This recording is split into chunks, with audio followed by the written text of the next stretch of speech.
Madame, Monsieur, bienvenue à votre magazine Tribune, un magazine d'honneur qui vous donne un espace qui vous honore pour parler de vos projets, parler politique, parler de la RDC. Et pour ce numéro, nous avons le réel plaisir de recevoir sur ces plateaux un Congolais au nom de Faustin Bimitia Kinkoufi. Il est donc président du NASBEL, le jeune authentique et visionnaire du Grand Bandundu, Javiba en sigle. On le voit au Four au Moulin en train de se battre pour la situation qui prévaut dans le Maïndombe, précisément à Kwamout. Bienvenue à toi, Faustin Bimitia. Merci beaucoup, Madame Ranta. Voilà, très bien. Nous vous avons reçu dans cette émission pour parler de la situation de Kwamout, parce qu'on vous voit au Four au Moulin. Mais avant d'en arriver, parlez-nous un peu de Javiba. Qu'est-ce qui est venu à l'idée pour créer cet ASBEL, Javiba? Merci beaucoup, Madame, pour la parole. Je remercie Mandiko pour l'invitation. J'ai compris aujourd'hui que ce que nous sommes en train de faire, il y a des gens qui nous suivent un peu de près. Et je vous remercie sincèrement pour votre invitation et pour l'intérêt que vous accordez au problème du Grand Bandundu d'une manière particulière et de la RDC en général. Javiba, comme vous venez de dire, c'est les sigles de l'association des jeunes du Grand Bandundu, les jeunes authentiques et visionnaires du Grand Bandundu et ses environs. Cet ASBEL a été créé juste après les découpages territoriaux. Parce que vous connaissez que la RDC avait 11 provinces et depuis 2015, nous avons aujourd'hui 26 provinces. Et étant donné que dans les Grands Bandundu, les 3 districts qui composaient la province du Bandundu étaient devenus ou transformés en provinces autonomes. Alors, on a maintenant, le Kwango, on a le Maïndombe et on a le Kwilu. Oui. Alors, maintenant, pour garder l'unité, nous avons vu que parce que dès le départ, lorsqu'on a lancé les découpages, il y a eu des conflits internes. En commençant par les leaders politiques. Et cela avait influencé la jeunesse. Chacun voulait parler de chez lui. Chacun voulait dire de son côté et le mal des autres. Alors, il y avait marginalisation. Lorsque nous avons vu, malgré les découpages territoriaux, il y avait les services de l'État, prenons le cas de la justice, l'armée, autres, c'était toujours du Grand Bandundu. Alors, ce n'était pas découpé en dehors des provinces où il y avait les gouverneurs et autres. Mais la ville, province de la ville même, le siège, la ville de Bandundu, oui, tout qui était un peu plus développée que d'autres parties. Alors, c'est pour cette raison, nous les jeunes, on s'était réunis en voyant les problèmes qui étaient autour de la jeunesse. Nous avons pensé créer une association qui va réunir les jeunes ressortissants des différentes provinces, en gardant, l'objectif était de combattre les conflits interethniques, de combattre les guerres intercommunautaires et tout ça. Et puis, c'était juste pour promouvoir les valeurs morales l'unité et culturelles. L'unité au sein du Grand Bandundu. Donc, nous avons voulu garder l'image de la province du Bandundu, malgré les découpages territoriaux. Découpage territorial, puisque nous y sommes, restons un peu. 7 ans, depuis 2015, aujourd'hui, nous sommes en 2022, ça fait 7 ans exactement. Est-ce que vous pensez que ça a apporté une évolution ou nous avons régressé? Oui, partant des découpages territoriaux, je prends le cas de Kenge. Très bien. Avant les découpages territoriaux, la province de Bandundu, les développements étaient plus à Bandunduville et Kikwit. À Maïndombe, il n'y avait pas vraiment les développements. Et je prends le cas de l'Inongo, n'était pas vraiment assez développé. Aujourd'hui, aujourd'hui à Kenge, il y a quand même la construction commence. Au départ, il n'y en avait pas lorsqu'on l'a installé. Les maisons en paille, tout ça, mais aujourd'hui, il y a quand même des constructions, l'influence aussi des Kinshasa. Aujourd'hui, ça commence à transformer, ça commence à devenir les milliers de vies modernes à Kenge. Je prends le cas de Kenge. Très bien. Alors, et malgré ça, même, ça n'a pas vraiment donné les attentes comme de ce N'ont qu'on pas avait. été atteintes. On n'a pas, jusque-là, on n'a pas encore atteint ce qu'on a attendu. Très bien. Parce que, en dehors de ça, il y a la charge de province à ajouter. Parce qu'il faut les assemblées provinciales. Les gouvernorats, il y a des institutions, il y a des ministères et tout consort. Alors, ce sont des charges. Sur ces charges-là, il faut que la province puisse produire. C'est pour cette raison que nous voyons aujourd'hui, dans des assemblées provinciales, ce n'est pas qu'à Bandundu, mais partout en RDC. Il y a des assemblées provinciales, il y a des impayements des députés provinciaux, même vous entrez dans des bureaux, des cabinets des ministres provinciaux. Les administratifs. Il y a la souffrance, il y a la misère. C'est pourquoi? Parce que ce sont des charges. Bien que le découpage, dans son entendement, devait nous amener le découpage. Malgré les découpages là, vous allez voir que les gouverneurs ou les gouvernants ne descendent pas dans des villages. Ils connaissent pas. Ils ne connaissent pas. Parce que les villages sont enclavés aussi. On avait cru que en faisant ça, on va rapprocher les gouvernants aux gouverneurs. Malheureusement, ce n'est pas le cas. Vous ne verrez pas les gouverneurs descendre dans des villages, dans des territoires, faire même les tours des territoires. Nous ne voyons pas ça. Mais à quoi sert le découpage territorial? Il y a aussi la question des infrastructures qui ne sont pas viables, qui ne permettent pas cela. Mais si le découpage territorial a été lancé, c'est pour résoudre ces problèmes. Très bien. Mais malgré la présence du découpage territorial, mais le problème n'est pas encore résolu. Les sièges des territoires, les chefs-lieux des territoires, n'ont pas des infrastructures. Vous allez, même la peinture. Oui, il y a des cas isolés. Vous passerez dans des territoires. Il y a des territoires où il n'y a même pas l'hôpital général de référence. Dans un milieu rural, la vie reste la même malgré le découpage territorial. Ce n'est qu'un peu de changement dans les chefs-lieux de province où les jeunes, il y a un peu de mouvement, tout ça. Mais dans des territoires, il n'y a pas. Dans des villages, il n'y a pas d'impact par rapport au découpage territorial. Donc, dans des villages, ça n'a rien apporté. Et dans ce sens-là, Javiba, comme il se bat, est-ce que Javiba ne peut pas faire un plaidoyer pour que le village se développe comme vers les fins fonds là-bas? On sent que les choses, aujourd'hui, il y a les téléphones partout, au moins que les Javiba se battent pour que ces coins-là se retrouvent. Oui, il y a un projet dans ce sens-là. C'est ce que nous sommes en train de militer. Parce que si nous avons mis en place l'ASBEL Javiba et nous sommes sur terrain, nous sommes en train de travailler dans ce sens-là pour attirer les leaders d'opinion, les leaders politiques, pour essayer un peu de voir les milieux ruraux. Parce que je venais de dire tout à l'heure que malgré le découpage territorial, les villages n'est pas transformé comme attendu. Nous n'avons pas encore des attentes par rapport au village. C'est pour cette raison que Javiba travaille. Je prends le cas du territoire de Bagata. Est totalement enclavé. Le territoire de Bagata est enclavé. Il n'y a pas de route, de dessert agricole. C'est vraiment isolé, ces territoires. Malgré la ville de Bandundu est à côté, mais il n'y a pas une route qui relie la ville de Bandundu vers Bagata. Et pourtant, il y a une route qui relie les territoires, en commençant par Kikwit, ça relie Kikwit Massimanimba, Bulungu Massimanimba, Bagata et Bandundu-ville, puis Kinshasa. Le territoire de Bagata fait frontière avec la commune de Maluku, à partir de Mongata ici. Mais ce territoire reste toujours enclavé. La route, il n'y a pas de route qui relie Kinshasa vers Bandundu-ville. Cette route est impraticable aujourd'hui. Je prends le cas, il n'y a pas de route qui relie Kinshasa ou bien Kenge vers Kasongolunda. Il n'y a pas de route.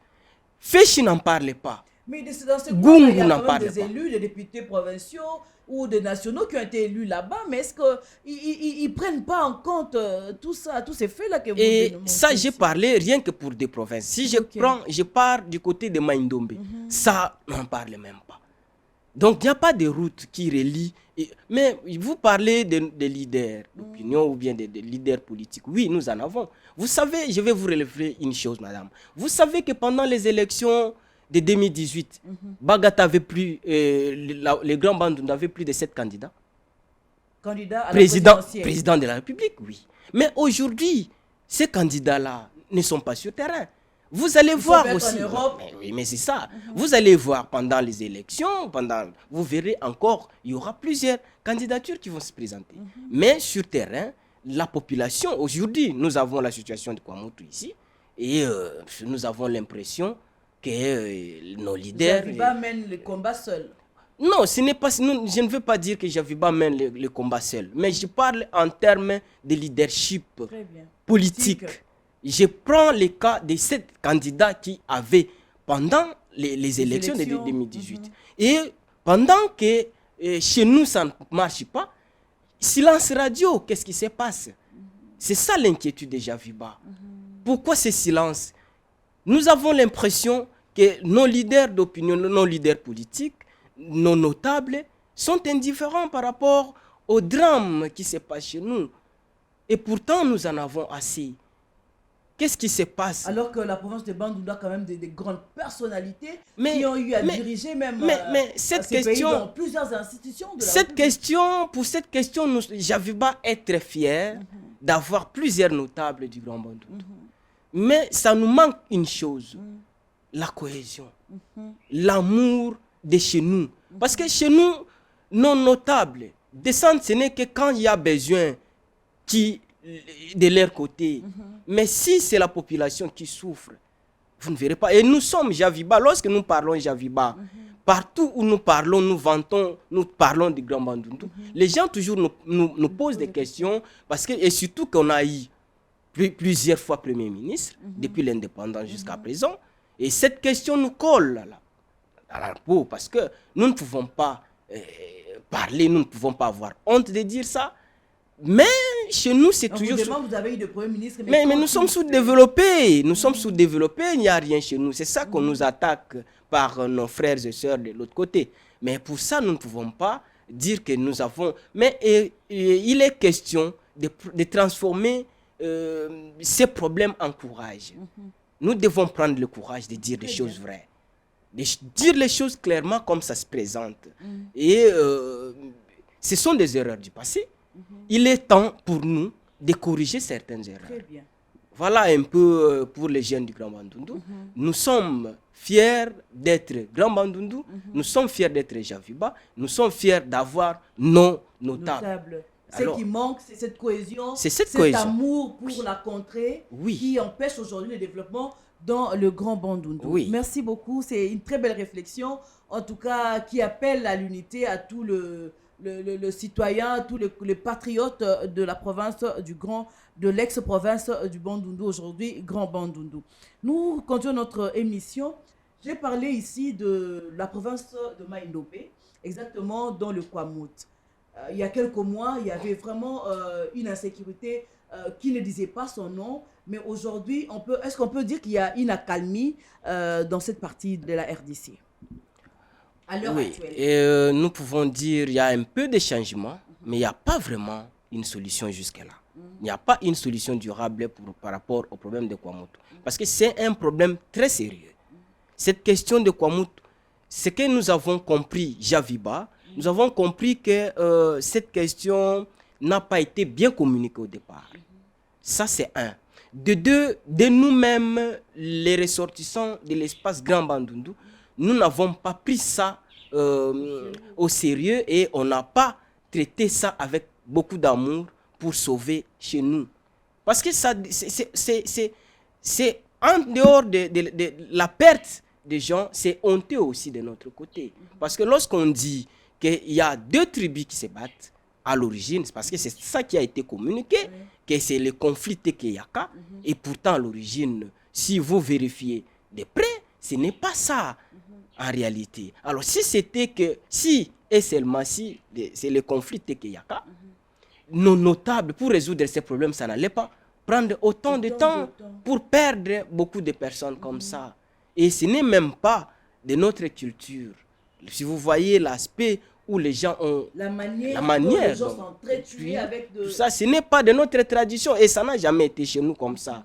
Comment on peut tuer quelqu'un de cette façon-là, des En les atrocités. décapitant. Ce sont les mêmes pratiques de l'Est que je peux dire qu'on nous a imposées. Et des choses été importées. Ce sont des choses importées, je peux dire. Parce que ce n'est pas partant de notre tradition, et ce sont des problèmes, des choses qui ne sont pas. On sait qu'en Afrique, c'est les palabres. Quand il y a palabres, Mais on se met autour d'une table, on discute et on trouve des solutions. Mais cette culture-là d'utiliser des machettes pour s'entretuer, c'est vraiment étrange. C'est ça, madame. Ce n'est pas de notre culture, ce n'est pas de notre tradition. Parce que nous, Javiba, nous défendons les valeurs morales et culturelles de chez nous. Alors, ça, ce n'est pas l'une de nos valeurs. Alors, c'est pour cette raison, lorsque ces drames, ces conflits ont commencé, nos notables devraient au préalable s'élever et chercher à trouver la solution par rapport aux deux tribus. Et pourtant, ça n'a pas été le cas. Aujourd'hui, cela est sorti de Kwamouth vers différents coins. Je prends les cas du territoire de Bagata. Lorsqu'on parle de Tekeyaka, en réalité, entre la province du Kwango et la province de Maïndombe, il n'y a pas frontière. Ces deux provinces ne font pas frontière. Les territoires de Kenge et les territoires de Kwamouth n'ont pas de frontière. C'est la province du Kwilu à travers les territoires de Bagata qui les sépare. Alors, maintenant, pourquoi on va dire que le conflit Tekeyaka, et pourtant, ils ne sont pas si proches. Ce qui est vrai est que nous tous, nous savons, Kwamouth, c'est le plateau de Bateke. C'est là où il y a beaucoup de fermes. Les gens ont acheté des fermes là-bas. Et les gens cultivent parce que là, c'est les premiers greniers agricoles de la ville-province de Kinshasa. Alors, il y a beaucoup de fermiers. Les gens quittent à cause de manque d'emploi dans les milieux ruraux. Les jeunes et différentes personnes ont quitté chez eux pour oui, il y a eu l'exode rural vers des différents villages vers le plateau de Bateke pour aider, pour travailler en faveur des fermiers. Maintenant, en travaillant en faveur des fermiers, et aussi ceux qui ont travaillé deviennent aussi des fermiers, ont acheté aussi les terres pour cultiver.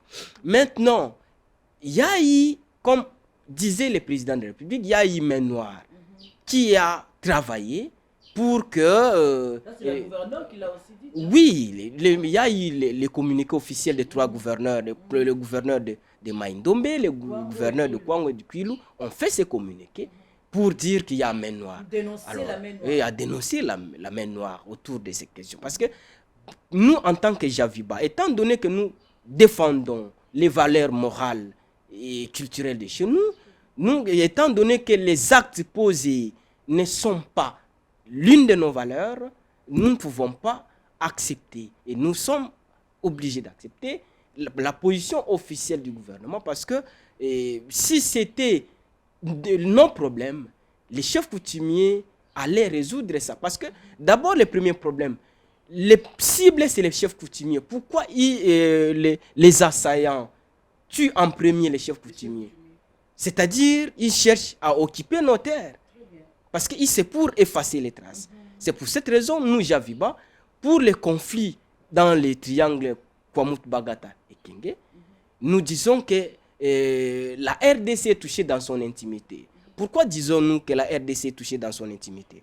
Si nous voyons la carte géographique de notre pays, les triangles Kwamouth, Bagata et Kenge fait frontière avec la commune de Maluku. La commune de Maluku est la 24e commune de la ville de Kinshasa, siège des institutions de notre pays. Alors, aujourd'hui, les problèmes, les conflits de Kwamouth, on nous a appris que les informations à notre possession, que la semaine passée, à 28 km de Doumi, à Maïndombe ici, il y a eu des villages saccagés. C'est dans la commune de Maluku, c'est à Kinshasa. Alors, les sièges des institutions de notre pays commencent à être inquiétés. C'est un problème. Et cela demande l'unité, en commençant par les notables du Grand Bandundu, nous proposons même que les gouverneurs de la province de Kinshasa puissent aussi s'impliquer ensemble avec les gouverneurs des 3 provinces du Grand Bandundu pour chercher à étouffer ces problèmes. Voilà pourquoi vous proposez une table ronde. Mais c'est pour... Javiba a mené des actions depuis. Je vais vous dire une chose, madame. Depuis le mois de février, le 14 février, Javiba avait saisi son Excellence, Monsieur le Vice-Premier ministre, ministre de l'Intérieur, par un mémo, dénonçant les conflits coutumiers dans les territoires de Bagata, conflits de limites, les territoires de Bagata contre les territoires de Kenge dans les Maindo, dans les Kwango, pardon.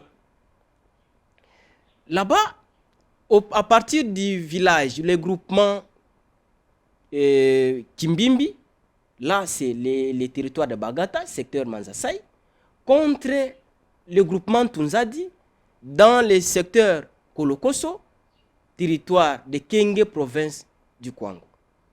De même, les territoires de Bagata au niveau des secteurs Wamba, vers Ngamaba, le village centre Ngamaba, contre quelques villages du secteur Kolokoso, à Fatundu.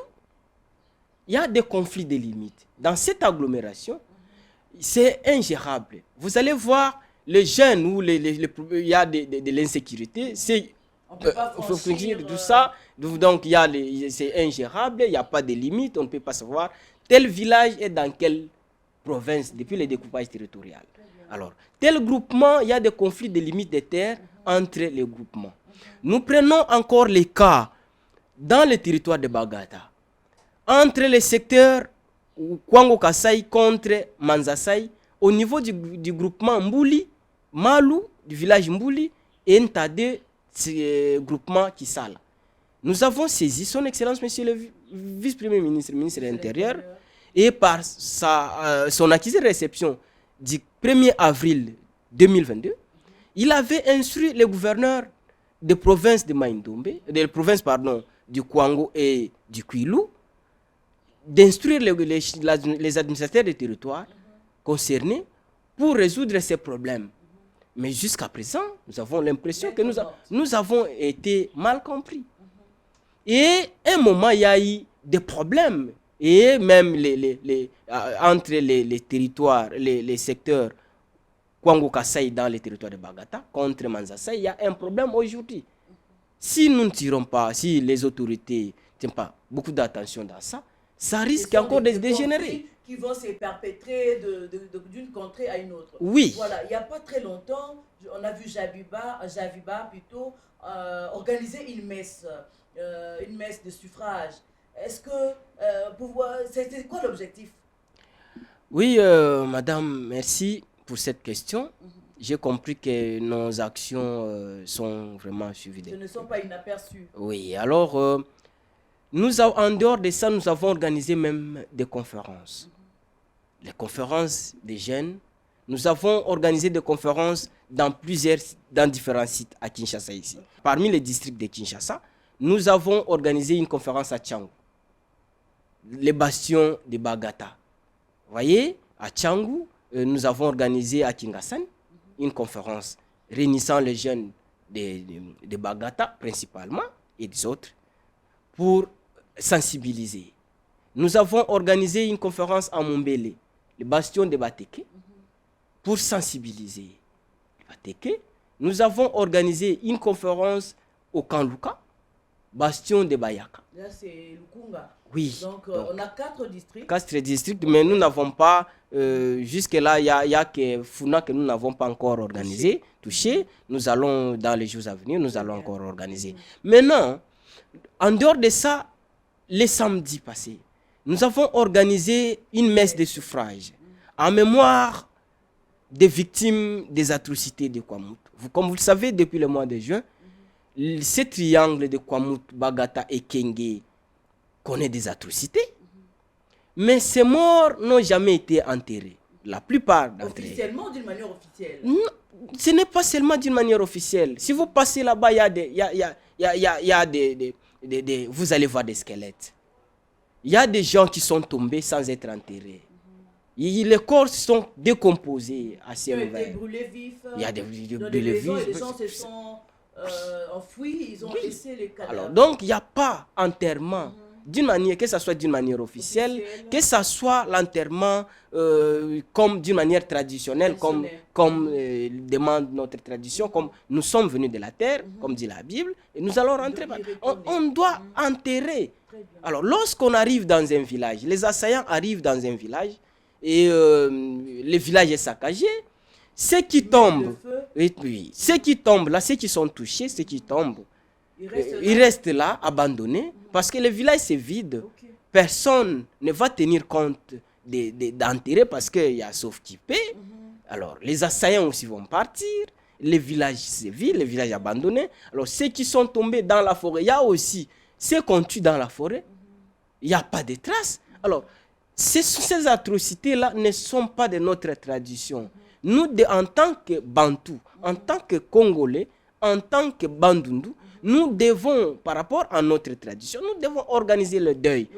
Du fait que nous n'avons pas, d'une manière traditionnelle, on n'a pas encore organisé le deuil pour enterrer les nôtres, mais au moins on peut le pleurer. On peut le pleurer. Nous avons organisé une messe de suffrage à Saint-Joseph, à Matongé, les samedis 19, pour pleurer ceux qui sont tombés, les nôtres qui sont tombés. Et il est important de souligner que ceux qui sont morts, qui sont décédés dans les triangles, dans les affrontements des triangles Kwamut-Bagata-Kenge, ce ne sont pas seulement les gens de Bandundu. Ça, nous devons le souligner. Les habitants, parce qu'il y a des fermiers là-bas. Il y a plusieurs personnes qui ont acheté des fermes, qui ont immigré, qui tentent des différentes provinces pour vivre, pour trouver leur milieu de vie là-bas. Alors, eux aussi, ils sont touchés. Ils sont des Congolais, ils sont morts. Alors, cette question-là ne dépend pas, ce n'est pas seulement le problème de Bandundu, ni même de Kwamut ou de Maïndombe, mais c'est le problème du Congo. Parce que le deuil, nous Javiba, nous sommes en train de projeter pour organiser le deuil officiel, le deuil de Kwamut, les atrocités de Kwamut. Cela ne demande pas, parce que nous lançons un appel aussi, nous profitons de votre micro pour lancer un appel à tous ceux qui ont perdu le leur de se joindre à nous, Javiba, parce que nous sommes en train de planifier pour organiser le deuil. Si je parle de national, là c'est le gouvernement, je m'excuse, mais nous allons organiser le deuil d'une manière traditionnelle, d'une manière officielle en tant que Bandundu. Et nous demandons aussi, en tant que citoyens congolais, parce que ceux qui sont décédés sont des Congolais. Alors c'est gratuitement comme ça, il n'y a que des jeunes qu'on a manipulés au nom des Yaka ou comment, pour perdre l'économie, pour massacrer nos villages. Parce que vous savez qu'il y a des villages, dans le cadre économique, il y a des villages massacrés, il y a des gens qui ont déjà construit. Parlons alors des conséquences de ces massacres. Maintenant, dans la ville ou à Kwamut, les conséquences de ces massacres, c'est quoi exactement? Les conséquences sont énormes, madame. À Kwamut, il y a des villages entiers brûlés. Il y a l'économie déjà. Il y a ceux qui avaient des boutiques, ceux qui avaient des maisons, les commerces sont tombés. Il y a ceux qui ont abandonné leur milieu de vie pour faire les activités comme là-bas. Les commerces ne marchent plus. Ceux qui avaient des magasins ou des boutiques là-bas, c'est déjà pillé, c'est déjà brûlé. Ceux qui avaient construit des maisons, ça n'existe plus.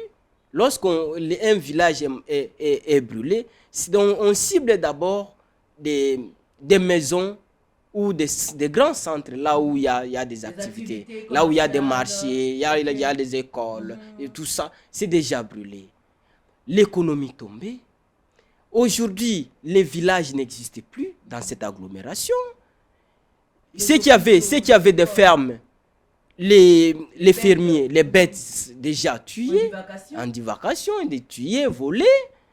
C'est les écoles brûlées, des centres de santé ou des hôpitaux saccagés, pillés, détruits.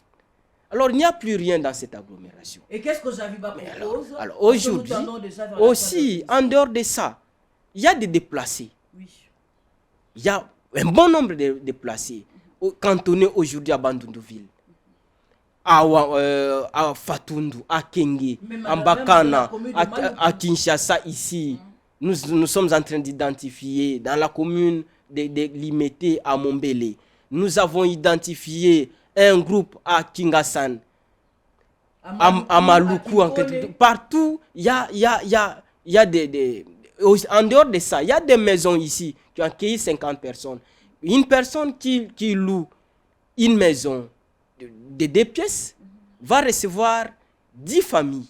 Au nom de la solidarité. Au nom de la solidarité. Alors maintenant, il y a des ceux qui sont même menacés par les bailleurs. Parce que cette question, peut-être, ils ont accueilli. Oui, alors ça pose un grand problème.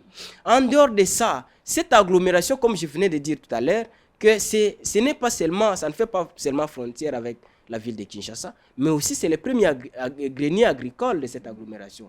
Aujourd'hui à Kinshasa, vous savez, en tant que femme, comment ça se passe. Donc, la crise alimentaire, en dehors de la crise physique, il y a la crise alimentaire aujourd'hui à Kinshasa.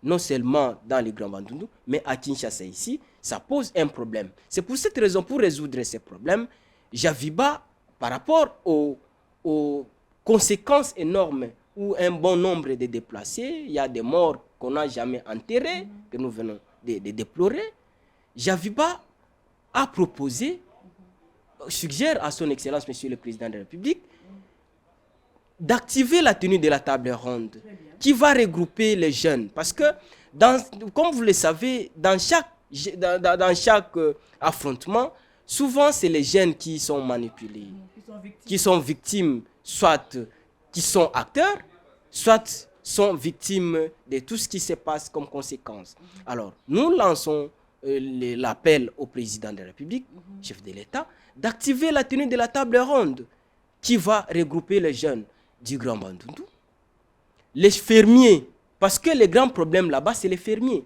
Il faut que les fermiers soient impliqués. Parce qu'on parle des Bayaka, en réalité, ce sont des fermiers.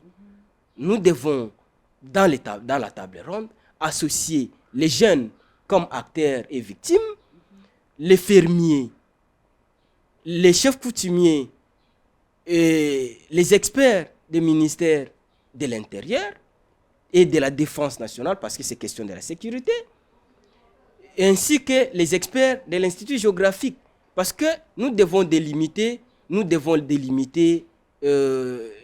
cette agglomération aussi. En dehors de ça, Javiba est en train d'organiser les conférences des jeunes de l'espace Grand Bandundu pour les sensibiliser, pour les encadrer.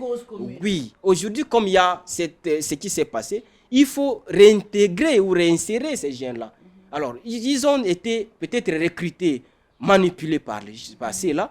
Alors, il faut maintenant réfléchir comment les réintégrer et réinsérer dans la communauté. Parce qu'ils savent qu'il y a telle personne avait tué. Moi, je sais, par exemple, je sais que tel a tué ma mère. Je prends les cas. Alors, même s'il y a la table ronde, il y a négociation ou quoi, il y a les pardons, comment je vais encore prendre de ces messieurs-là? Lui aussi a peur peut-être, lorsqu'il va revenir dans la société, on va le faire mal. Alors nous devons déjà, en tant que jeunes, avec l'appui du gouvernement, chercher les mécanismes de réintégrer ceux qui étaient déjà impliqués dans cette affaire. Alors nous demandons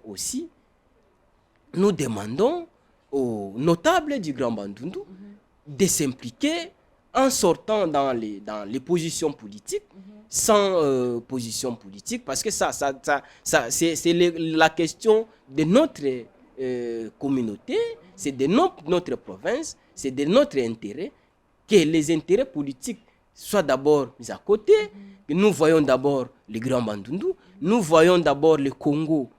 Nous faisons appel à toute personne de bonne volonté. Aujourd'hui, les victimes ou les déplacés sont abandonnés. Personne n'en parle. Javiba aussi a lancé une chaîne de solidarité. Partout où vous êtes, si vous connaissez quelqu'un déplacé de Kwamutu, du Grand Bandundu, partagez votre chikwang avec lui. Parce que je ne veux pas parler de pain Je parle de Chikwang, partagez votre Chikwang. Nous sommes en train de sensibiliser. Nous demandons au président de la République, de la même façon qu'il s'était impliqué lors des affrontements à Lubumbashi, entre les Kassaïens à Lubumbashi, nous demandons aussi oui, alors, nous demandons au président de la République d'activer la tenue de la table ronde, de s'impliquer avec le Premier ministre pour organiser une table ronde qui va regrouper les jeunes des différentes tribus. Merci beaucoup, Faustin Bimitia Kinkoufi. C'était un plaisir de vous recevoir et de parler de cette question qui aujourd'hui ne semble pas être évoquée dans le Grand Bandundu. On sent vraiment le silence total de tous les notables. Bien sûr, il y a certaines personnes qui sont en train d'apporter leur main dans la pâte, mais on sent que cette question n'est pas abordée à fond. Et merci d'avoir accepté cette invitation. Nous vous disons à vous, chers téléspectateurs, merci de nous suivre et restez branchés sur Mondico Télévision et à la prochaine.